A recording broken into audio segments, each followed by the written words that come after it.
Today's episode is sponsored by Consumer Products with the Stay Cool cap, designed to improve the quality of life as it relates to heat exposure, whether the activity is fishing, landscaping, golfing, working in construction, in a warehouse, or any activity that exposes you to extreme heat. This product is for you. The Stay Cool cap, protection for your head, and at the same time, maximum cool comfort. Visit them at consumerproducts.us. Welcome to the 9th episode of the Honey Pot Podcast for Sweet Conversations. I'm your host, Carmen Hendricks, and I took the lid off the pot today for the lovely Miss Nychelle Paige. Hi, Nychelle. Hi, how are you? Wonderful. Thank you so much for joining us today. Thank you for having me. So before we get started, we're available on iTunes, SoundCloud, and YouTube. And all you have to do is search for Honey Pot Podcast. Now, let me introduce Miss Nychelle. Nychelle Paige is a poet, inspirational speaker, and author living vivaciously in Massachusetts. With the goal of helping others overcome any life obstacles, she shares messages of hope with the world. Welcome to the pot, Nychelle. Hi, thank you for having me.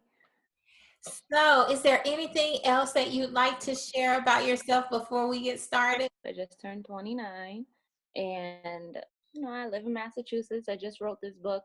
I love to get involved with everything. So this book was kind of like my slow me down. Are you originally from Massachusetts? I am. I'm from Brockton. Awesome. Usually when we go out, we tell people Boston, because people don't really know much about Brockton, but it's a little more popular than you would think. So tell us what it's like growing up in Massachusetts as a Black woman. I've had a pretty good experience living in Massachusetts. Everybody's been pretty positive around me. The street that I grew up on was considered like maybe the ghetto, where we had gangs and stuff like that, but it was more so like a family for us. You know what I mean? Even though they were gangsters on the street, like they wouldn't do their thing until the kids were like in the house, or it was kind of like a respect thing. It was a lot different than it is now. Cool. So we'll talk about topics that are happening today. And I'm going to do today's show a little differently because normally I mix topics in with the interview questions. But this time we'll talk about the topics first and then we'll do the interview questions. So everybody get your tissues ready. We'll talk to Nychelle about her life and what led her to being the author that she is today. Okay, so let's talk about one of our topics. Today, the UN overwhelmingly voted against the decision that Trump made to make Jerusalem the capital of Israel.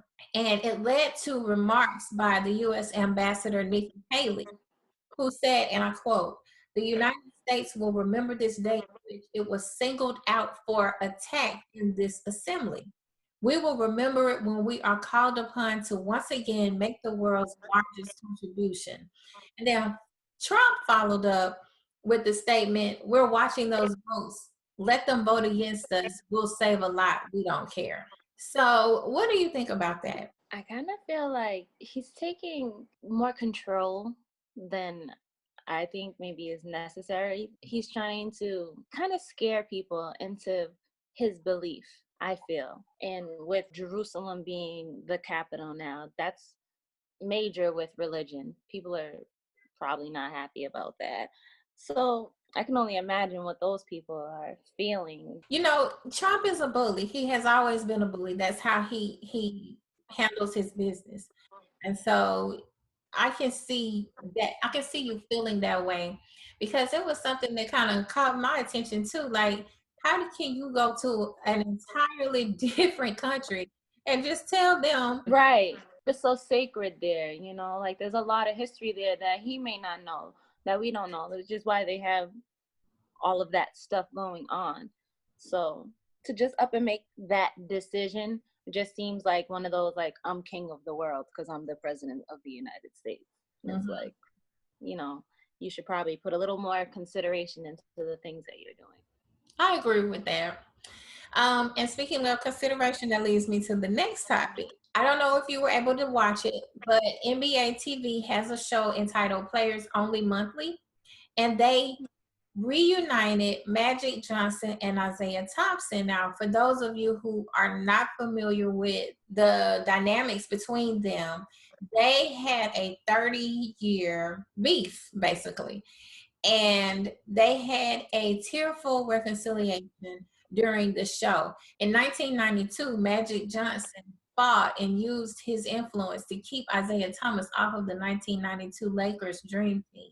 And he admitted to it in a book that he co-authored with Larry Bird and Jackie McMullen. So to see them come together, hug it out, shake it out, and have just this tearful reconciliation, become vulnerable for that moment and reunite as friends. It was a very touching thing to see. So what do you think about that? I thought it was very nice to see too, especially seeing how they had issues for over 30 years. There are some petty things that people can't get over. Like, you're missing out on life. Like, I kind of touch on this in my book because I had an aunt who I kind of like shut her out in regards to issues that had nothing to do with her, issues that had to do with someone else. So it's like lost time, and it's really ridiculous when you think about it. So I'm glad that they got to reconcile. I'm glad that you mentioned your book, because your book does discuss emotions. And I want to read the back blurb that says, "The Matrix of Emotions details a young woman's emotional struggle following a trail of life-changing events. Navigating through a spiritual journey to find peace with tragedy, she comes to terms with having an autoimmune disease that almost left her fully paralyzed. Refusing to let her illness defeat her, this young woman grips her heart with her strength, drive, and determination to build herself back up and face all of the new changes in her life." So let's talk about that. Let's talk about not only your book, but let's talk about how those lost moments that we saw with the Magic Johnson and the Isaiah Thomas situation, how those lost moments can really hurt people throughout the years. Yeah, really, like sometimes we hold grudges or we have misunderstandings towards people and we don't fully articulate ourselves when we miss out on time. You know, um, for me, my instance was I got into an argument with one of my aunt's daughters, and she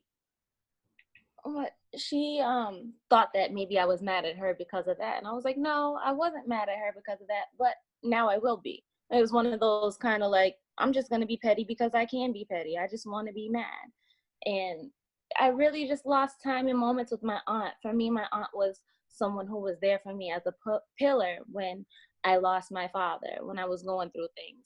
Like, her compassion that she showed me after not talking for so many years, and then that moment where I needed her, she was still there. It's like, that's very important to know that you have those people in your life that will be there for you no matter what. And sometimes we waste those moments on being angry over nothing. Mm-hmm. So did you incorporate any of that in your book? Oh yes, definitely, because for me, I'm a very emotional person, so I wore those on my body subconsciously. I look at the autoimmune disease as your body attacking itself, which is what autoimmune diseases are. And I look at it as an emotional, spiritual attack. Sometimes we have emotions towards people. Say I had just met you and you were making me upset. So every time you come around, I'm upset. When you leave, I'm okay. But when you come back around, you stir that feeling and that emotion up again, which was something that I noticed in my disease when I was going through things. I noticed the way that my body was reacting to the certain emotions that I was having. Is this what made you write the book? Yes, it is. That is what made me write the book, because I wanted to express to people that you can get through anything. I felt really alone and like I was in a dark space. Like, this is just me. Nobody really cares about me. And that's not really the case at all. Sometimes you just have to sit back and look. Like every single thing that we have, we couldn't get through life without anyone else. Like this computer, somebody else made it. You know, our bed, somebody made it. Toothpaste, toothbrush, little things in life, we need other people. And so I was just being reminded of that throughout my journey. Okay. So what made writing this book special for you? This was special to me because I really never felt as though I had a voice as a child. I felt like I would talk and people would listen, but they weren't hearing what I had to say. And this just, I felt like, was an outlet for me to say exactly what I wanted without anybody cutting me off or interrupting my story. You get to hear it exactly how it is, how I felt, and see it. And whatever questions you have, you just have to wait to read it. Because sometimes when we tell stories, it takes a little bit to get to the point, and people don't want to hear that. But I get to finally get my point across and just show people that once you release those emotions that you're holding on to that you deem as negative, your whole life changes. Now you said in your blurb that you were almost fully paralyzed. Let's talk about that. Let's go back to the day that everything went wrong and what happened and how you handled it and how it led you to today. Wow. So the day that everything went wrong, I'll say it was kind of over a period of time. My feet had swelled up out of nowhere, and I was going back and forth to the doctors for a while. And the one day I went, after changing my doctors because I wasn't receiving any results, the day I went to the doctor for a regular appointment, he was like, your heart rate is 144. We have to rush you down to the emergency room. And it was just like, wow, what is happening? Because before that, I was in this place where I understood what was going on with me, but I couldn't understand why my body was reacting symptom-wise to what was happening. And so I think that I was in a space of confusion, which led me to more pain. I wasn't confident in myself and what I was going through. I was still on the chase, if you will. Okay, so when I got to the hospital, my heart rate was 144, and they rushed me down to the emergency room.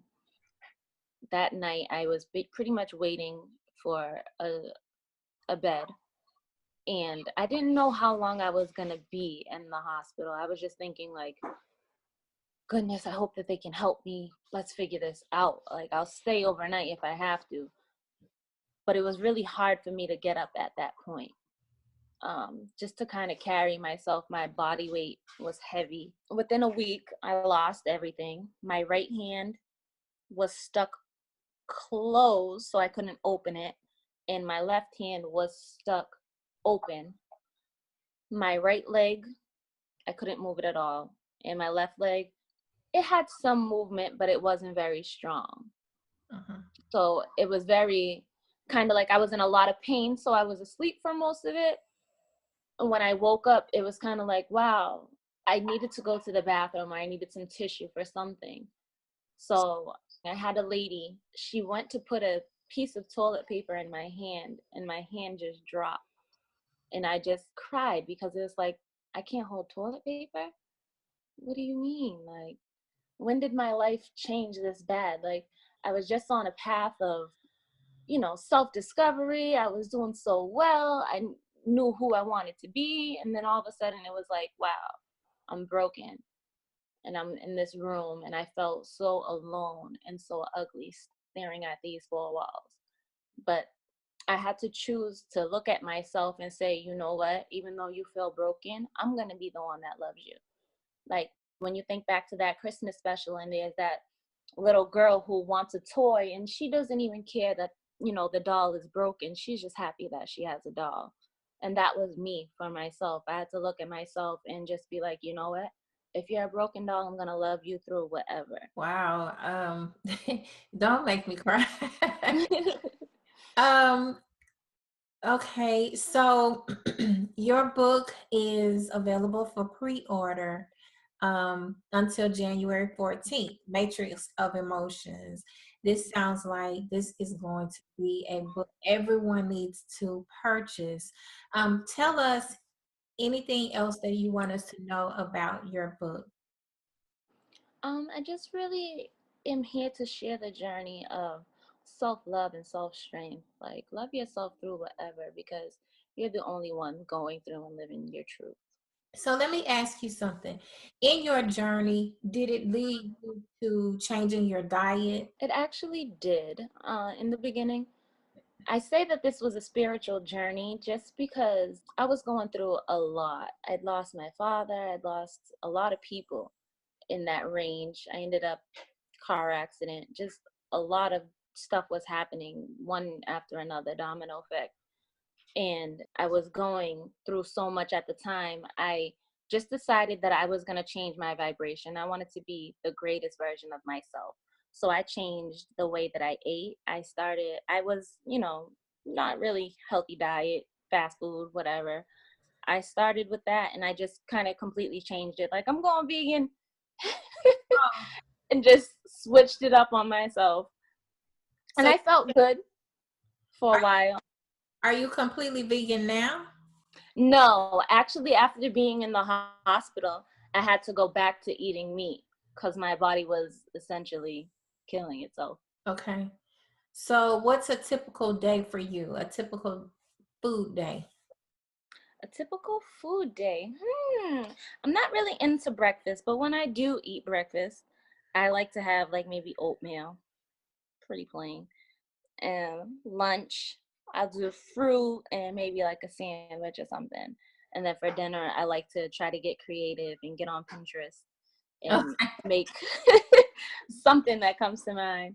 Okay. What would you say brings out the best in you? You've been through quite a lot. Just listening to your journey, you lost your father, you had a car accident, you went through this period of paralysis. What would you say brings out the best in you? My spirit. I just want to love everything. I observe everything and I have this sense of understanding that I feel makes me me. That's what is like my best quality. Like, I can be there for you just through whatever you're going through. Sometimes you just need to be. And I think that's my best quality, is just being able to be and not beat myself up over whatever situation I'm facing. Being able to take that step back and see the good in everything. So, what's your literary journey from here? You have the book that's coming out in January. After you've released that book, what are your next steps? What's coming after that? Well, I'm hoping to do some work with young girls and women across the community, maybe women who've been involved with domestic violence, and just help people find the journey to self-love. Because at the end of the day, my mom always would say, treat others how you want to be treated. And I would do that. And I felt like people never treated me how I wanted to be treated. So my new thing is treat people how you want to treat yourself. And I really want to teach people that, love yourself first. Since this is our Christmas special, do you have any Christmas traditions? I do. Me and my family usually get together around the holidays. Not big, but just like me, my mother, my brother. And we open Christmas gifts in the morning with the baby, and just spend time together. Well, we don't get to do that often because everybody's either working or just doing something. Mhm. So just being able to spend that time together. We just gather at one person's house and have Okay, a ball. so everyone is still in Massachusetts. Yeah. Oh, okay, cool. It's different for me because I'm in Miami, my sister's in Dallas, my mom is in Mississippi. And so this year we're all going to be able to get together. We don't have Christmas traditions, but we do we like to eat. So I'm just gonna go ahead and say that we like to eat. But we eat fairly healthy. We always have. Yeah. That's something that my mom always kind of instilled in us. But we like to play our thing. We love to play games like board games, Scrabble, Pictionary, those type of games. We get together and we play. So I'm excited to go home You know what? That's actually a good idea. I should get my nephew into doing those. Mm-hmm. You know?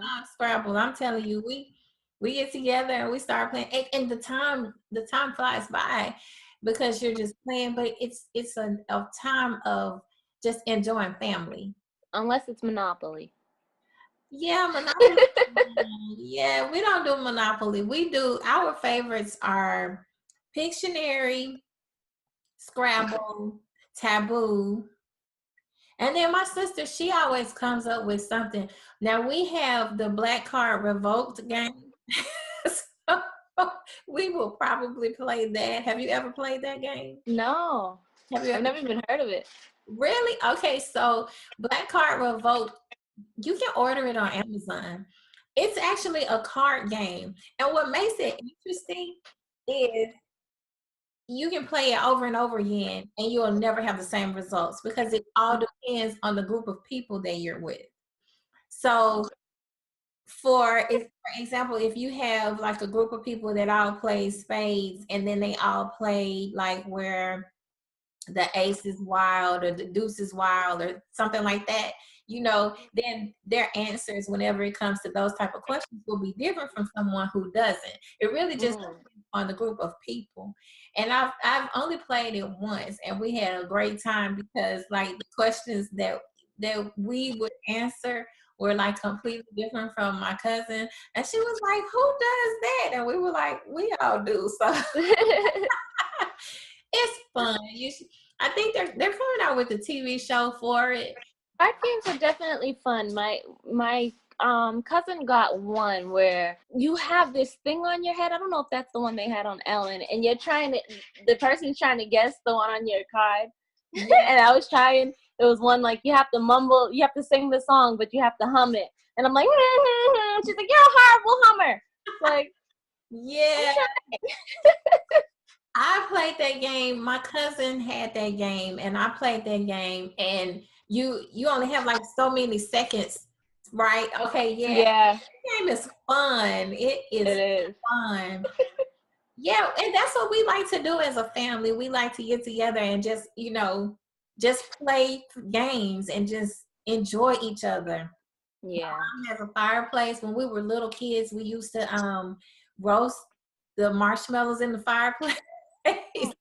So we still do those types of things. It's like I'm a little kid again. I can't wait to see my mom because it's just, I love her. I talk to my mom every day, but just being in her presence and being able to be under her, with my family, I can't wait. And it's a beautiful experience, and I'm glad you get to experience that, Yeah, and I'm glad that you get to experience that too, because it's really nice to be in the same city with your family. People don't realize, if you don't talk to your family that much and you don't get to tell them that you love them, they don't realize that anything can happen tomorrow. And you are a living witness to that. Anything could have happened to you, but because of your will and your determination, look at where you are now. I commend you. Thank you. I do. Thank you. Okay, so you indicated that you don't have any children, and you spend time during the holiday season with your family. What other things do you all do throughout the season? Not just for Christmas, but you for New Year's as well. Well, it's crazy because for years things haven't been the same. But as kids, we would just like get together and have a New Year's party where all the adults would be coming trying to like show us new school, old school dances versus new school dances. Parties, sing-offs, karaoke, dance battles. That sounds fun. A great time. Now, you know what? We need to get us a karaoke machine. We have a good old time with that. Oh my goodness. I was doing karaoke one time. I was just saying to my boyfriend, we were doing karaoke and like some words came across the screen and I was like, I do not know this song. It was like a Beyonce song. I was like, I love Beyonce. That happens. That's happened to me too. And it's embarrassing because you're like, I thought I knew this song. So making up your own words. Yeah. Okay, so now we're at and I'm glad we were talking about music because now we're at the part of the interview where we talk about what's in the honey pot.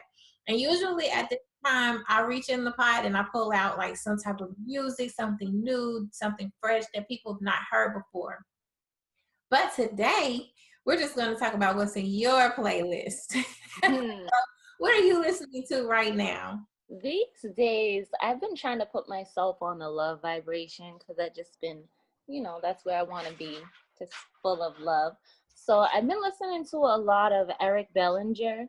He's like a new school R&B, but he has this like smooth old school R&B feel where you're like, wow, this is like for the times, but it still gives you that feeling, So I like him, Bryson Tiller, Kehlani. That's my girl right there. And Tammy Rivera, surprisingly. She has a pretty good song, All These Kisses. That's my favorite one right now. Yeah, I like that song. I'm waiting for the mistletoe. Okay. Okay. Do you have any last words for our listeners and viewers today? I would just love for everybody to visit nychellepaige.com to pre-order their copy of The Matrix of Emotions. If you are in the Massachusetts area, feel free to join me at Max's Blues Cafe on January 14th from 3 to 6 p.m. for the launch party of The Matrix of Emotions. It'll be a good time. We're going to have raffles. I may read from my book. I'm going to be signing books. It's just going to be a good time. So feel free to come out. Okay. And thank you for your time. Oh, thank you for coming. I will make sure that I put your website on the in the description and also on the YouTube page. I'll make sure that I put it there and it will be spelled correctly so everyone can go and purchase your book. I know it's available on your website. It's also available at Amazon and Barnes and Nobles, right? Yes, it will be available at Barnes and Nobles and Amazon on the 14th. Okay, so I will make sure that I put that information there. Do you have any social media sites where people can follow you? They can follow me at facebook.com/NychellePage1 or Instagram ERRBDYLUVZNYCH_. Everybody loves Nyche. And that's it. Okay. Well, today's Carmenism is perfect for today's show. Here it is. You may never have another opportunity to tell people how you feel. Don't be afraid to share your emotions and tell others how much you love them. After all, the most wonderful time of the year. Thank you, Nychelle, for joining today's show. We appreciate having you and we hope to see you back. We wish you much success. I want to thank our audience for taking the time to listen to the Honey Pot Podcast. I'm your host, Carmen Hendricks. Be sure to subscribe to the podcast and like us on Twitter, Facebook, and Instagram using the handle at Honeypot Podcast. You can also find me at carmenhendricks.com. That does it for today's podcast. I'm putting the lid back on the pot and we'll see you next time. Goodbye. Bye.